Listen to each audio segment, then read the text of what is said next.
Hey guys, welcome to the MMA Brothers podcast, the newest, baddest, and best podcast out there. And let's get it going. Hello guys, and welcome back to the MMA Brothers podcast. My name is Daryl. This is Asher over here. And we're doing post UFC Fight Night, Curtis Blaydes versus Junior Dos Santos. Let's get it going.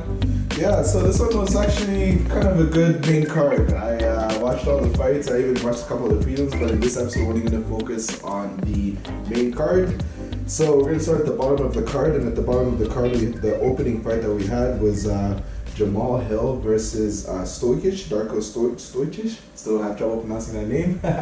So, Sweet Dreams won this fight not pretty easily. He got hit with a few shots. Darko, yeah, that's his name. Darko was throwing some haymakers, and Jamahal came out, and he was moving, he was acting all swaggy and stuff like that. And I thought this guy was going to get knocked out because his fight experience was only 6-0 at the time, and Darko had more experience than him. But Jamal's long, he's using that jab, he's hitting him with it.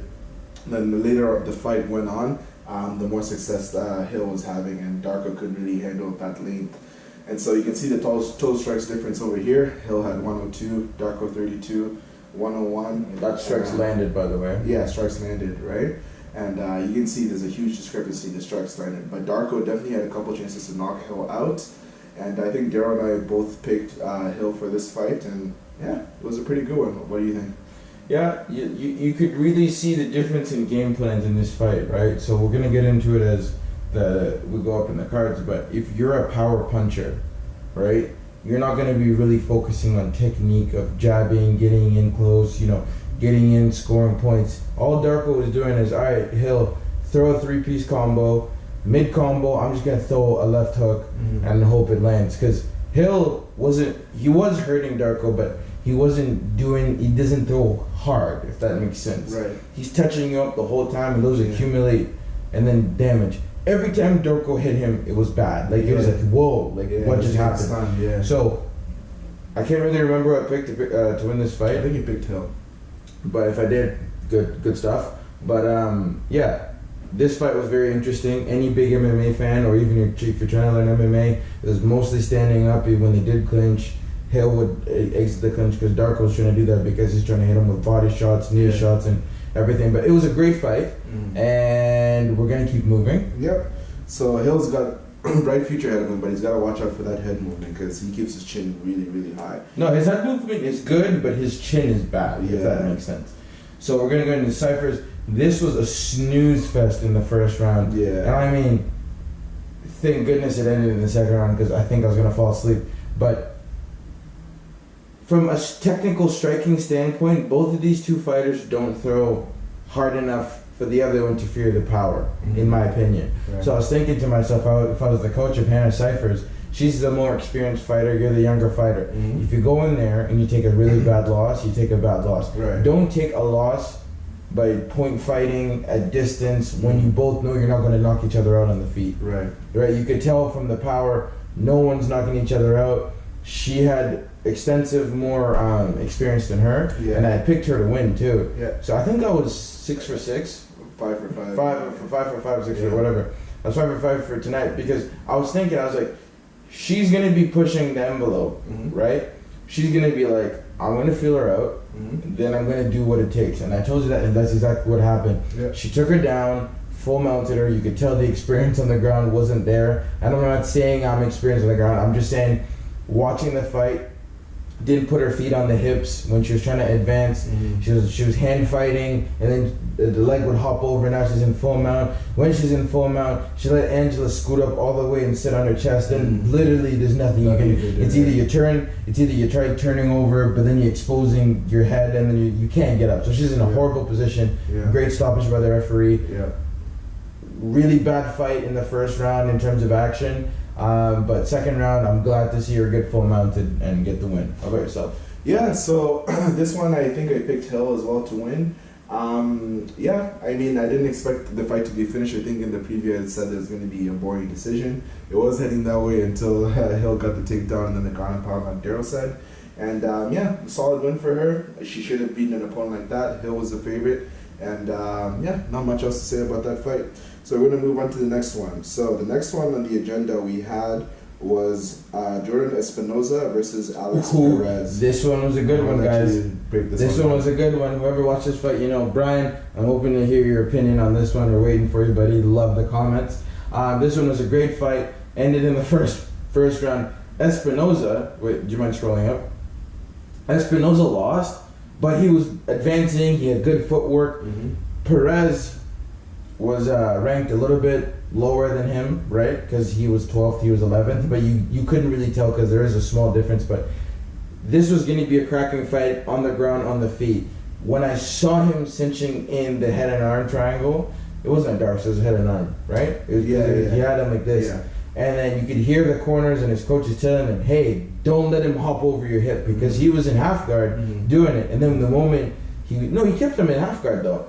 But you could see that he wasn't like fighting. Blood choke. I don't really know what you call that. Yeah, it was a head and arm that kind of transitioned, and then I could see, but right before the ref stopped it, I'm like, hey ref, if you had the angle that the camera had, the vein in his head was starting to, bulge ridiculous. That means there's a lack of blood going to the head. Yeah. A lot of pressure in his head. So then I could see, I'm like, yo, you need to stop the fight. And I was yelling at my TV, he's like, you need to stop the fight. Like, he's done. And then you could see his legs went stiff. Yeah. And then I'm like, you don't want to wait to that point, because he was out, man. No, you as a referee, you cannot stop the fight just based on slow. He looks like he's about to go out.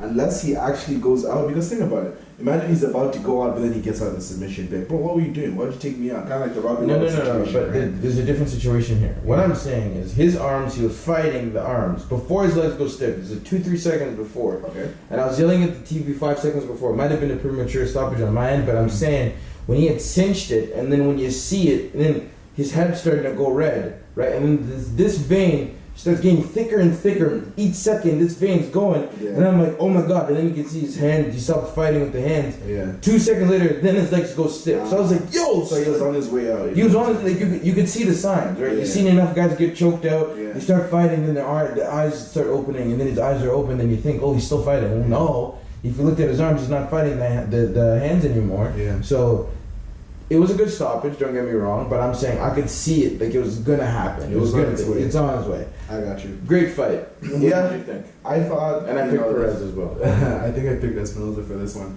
But I thought it was, there wasn't much action. The fight ended pretty quickly, right? So for what we saw, I'm just gonna talk about the submission again. I think the referee called it at a good time. It wasn't too late of a stoppage, it wasn't early. So as a fighter, you kind of want to go out, at least when you know, like, okay, I tried to fight, I went out. It's not healthy for you long-term, obviously, to go out. But as a referee, you cannot stop a fighter just because it looks like he's about to go out, just in case something happens and, they'll get pissed off. But, good for Espinosa.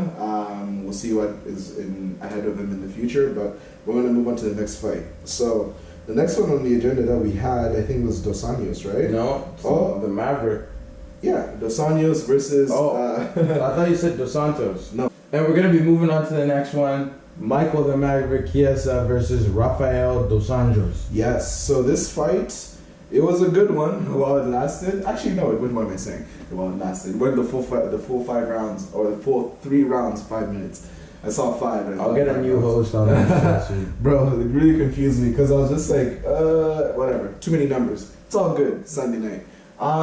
Yes, so Darko picked Chiesa to win this fight. I picked Rafael, and he is ranked number 5, and he's unranked at welterweight. He beat Diego Sanchez and he beat Carlos Condit, who were unranked fighters. This was a huge step up in competition for Michael Chiesa. I believe that Michael Chiesa's stand-up is pretty bad, okay? And as you can see, the stats are in his favor, but these strikes were not landed on the feet, guys, trust me. Dos Anjos was landing some nice leg kicks. He hit him with a few shots. Leg kicks. He did some nice leg kicks. Did he hit Dos Anjos on the standing? Yes. Yes, he caught him with the straight left down the gun. Said, bro, stand-up is not my thing. He knows. You still hit him with the straight left down the gun, which backed up his touch him. I'm just saying he knows what his weaknesses are and knows what his strengths are. When the fight started, if you notice, Chiesa didn't even bother throwing any punches. I think it was like maybe a minute and a half in. He was just circling the octagon, waiting. It's like, I want Dos Anjos to throw something, I want him to throw something, I want him to throw something. As soon as he threw something, went for the takedown, right? And then Dos Anjos, I think he threw a looping left overhand, and then he just ducked under it and picked him up and took him down. So he knows what his strengths are, and he fights to that strength. And yeah, there was just pretty much 3 rounds of that. Almost got submitted. I think he almost got a rear naked choke at the first round. Second round, third round kind of went the same, took his back a couple times. And yeah, Michael Chiesa is the real deal. I can't believe he beat Dos Anjos, because Dos Anjos beat Kevin Lee's, beat a lot of big names. He's fought like Usman and like all these people, and they weren't able to like handle Dos Anjos the way Chiesa did. So, what do you think about the fight? I think there's a very easy blueprint to beat Dos Anjos. Yeah, you gotta get him back. You gotta wrestle with him, because you know he's a black belt jiu-jitsu. Yeah, listen, black belt jiu-jitsu, white belt, blue belt, gray belt. I don't give a shit about the belt. Every single time he faces anyone who he has to backpedal on and gets wrestled, Kobe Usman, yeah. He like, it's not that he doesn't know what he's doing. He rolled out. He had a beautiful tuck under when Chiesa had him. He rolled underneath Chiesa, popped up, and it was good. I'm not saying his jiu-jitsu is garbage, but think about it, right? Wrestling will beat jiu-jitsu from the standpoint of, you need to get me on the ground first, right? Yeah. But then I'm going to get into a dominant position, get on your back, right? Yep. Good fighters fight off their back in jiu-jitsu. Don't get it twisted. But he's 6'1". He walks around at 200. Huge, he walks around at 200. I was like, yo, Dos Anjos is 5'8". 170. Probably weighs 187 maximum. I don't know how he made 155.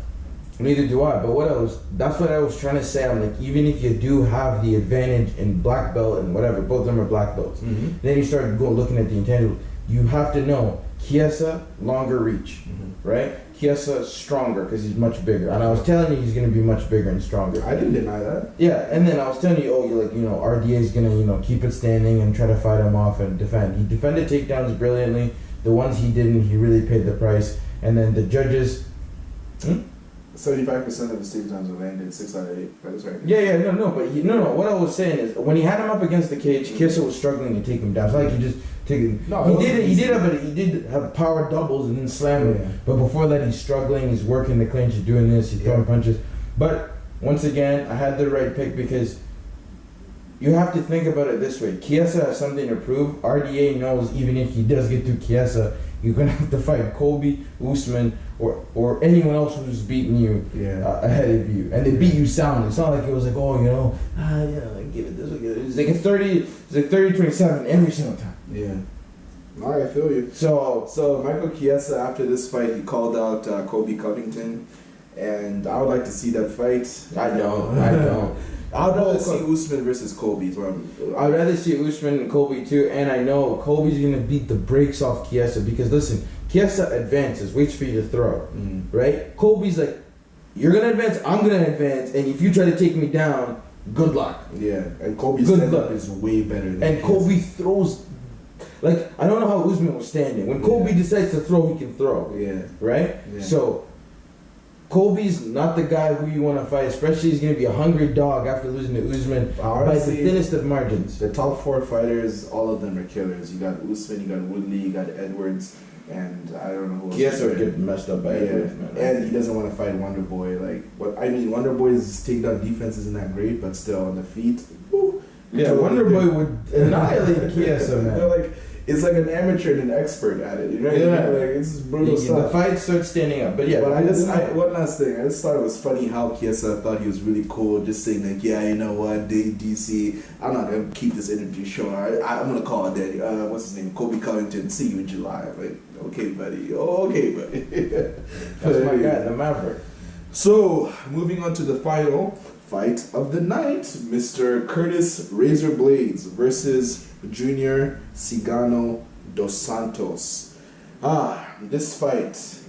Razor Blaydes, I'm going to go straight to the takedowns because you guys know that he's always about his takedowns, right? He tried to go take down JDS 6 times. He failed all 6 times.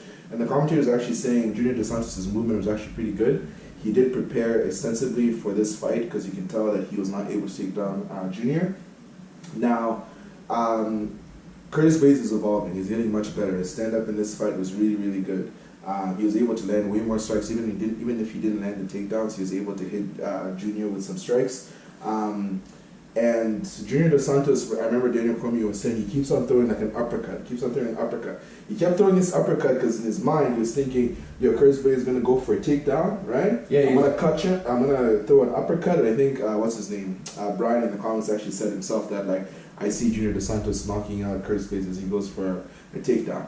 but that's actually how he lost the fight. Yeah, the second round. Yes, I know. Yeah, it's a very easy adjustment to make. Sorry to cut you off, but a lot. I was even checking Twitter after because I'm not an MMA expert by any means, so I love to do research and see what fighters have to say. Yeah. And I said the dumbest thing you can do is lead an attack with an uppercut, because when you lead an attack, so let's just say lead an attack with an uppercut, you see how you're totally exposed over here. You gotta drop your arm. You have to drop drop your your uppercuts from like here, like this. You can yeah, down. and especially he's like the worst punch that they do. Poirier was even saying he's gotten knocked out by leading with an uppercut. Like you can't. Like you throw a jab, throw a cross, do something, then sneak that uppercut in, right? Yeah. So that's where I think he lost the fight. Junior, he's always there. He's always there. He was champion, whatever, but he's always just there, man. He won his last 2 fights, I believe. He lost to Ngannou, but before that, I think he won his last 2 fights. And so another L for Junior Dos Santos. I mean, I don't know what to do with JDS because it's like he keeps saying, I want to go fight for the title shot. Such a nice guy, you know? Amazing guy. Yeah, great guy. And it's just like, bro, like, you've taken a lot of, I know he has like 7 losses in MMA, but like, you have taken a lot of damage, you know? Especially when you're fighting Gunn. And he shouldn't even think about going for the title. It's like, oh, yo, Stipe, because Stipe's manager is trying to play mind games, and it was like, hey, Stipe is fighting someone he hasn't fought before. I'm like, Stipe, don't be a bitch. Daniel gave you a rematch out of the goodness of his heart, right? And Daniel's like, you know what, I want to prove that I can beat him. Because he knocked him on the first round. He didn't have to. He could have retired on top and said, yo, Stipe, he's holding my nuts. Like, you know what I'm trying to say? But he gave him his due. And then even Daniel, after the card was over, he was talking and he was like, hey, man, like, Stipe needs to give me my rematch. Like, you're an upstanding guy. You're a fireman, right? You have morals. I gave you your rematch. Give me mine. Yep. Right? And Stipe's, I don't know if Stipe's scared. Stipe's never been scared of anyone. But, like, it's a very bad stylistic matchup for Stipe. Stipe found a hole. Stipe was losing those. I know. He lost the first 3 rounds in the second fight. I know. And Cormier's coach would tell him, yo, damn, take him down. You're up 3. Yeah. Right? Take him down. Stipe's not going to choke you out on the ground. That's not a Stipe style. He might ground and pound you, but he's not going to choke you out. Daniel's a great wrestler. Keep it in. You've won 3. Like, you can't lose unless you get knocked out or submitted. Yep. Right? So then I was like, Daniel, bro, what are you saying? Yeah. He was piecing him up. That was Cormier's fight to lose. Anyways, great. It was a great UFC fight night because we have a lot of crap ones, like the freaking Korean zombie card was horrible. It was atrocious. Yeah. But Korean zombie saved the fight card. So, guys, let us know what you think about the fights. You know, I love this fight. I'm super happy for Curtis. He's a younger guy than Junior, so it makes more sense that he won the fight for, you know, the heavyweight division, but he needs to stay away from Ngannou before he gets pieced up again. We're going to be moving on. Follow us on Instagram. Follow us on Twitter. Listen to us on our podcast. Yeah. And you got anything else to add, Asher? Nope. This is episode 18 of our podcast. If you ain't been listening, you got to listen now. There's going to be more UFC events coming up this week. I think we actually have no UFC events, so expect a news podcast, and there's a lot of news to share. Is Johnny Bones. Yes, and then February 8th, I believe, we got John Jones versus Dominic Reyes, so that's an exciting card to look forward to. But yes, we're going to hit you with the news podcast this week, so look out for that. Brian, thank you again for watching. We always know you're listening. And anybody else, thank you for watching and listening. Don't forget to subscribe, like, comment. And we'd love to hear from you guys, man. Keep the comments coming. We'd love to hear from you guys. We got some mics. They came in, so hopefully the sound got a little bit better. We got some lights. We're getting better. Right? So we'd love to hear from you guys, and you know, I'm excited. I'm excited for Jones. I'm excited for Jones too, but we're also going to start having some guests on the podcast, so you're not going to just hear from me. Look out the next week or so, we're going to have some additional people. So yeah. Yes. Well, thank you for listening. Have a good one. MMA Brothers, we hate Asher. Have a good night. Bye-bye.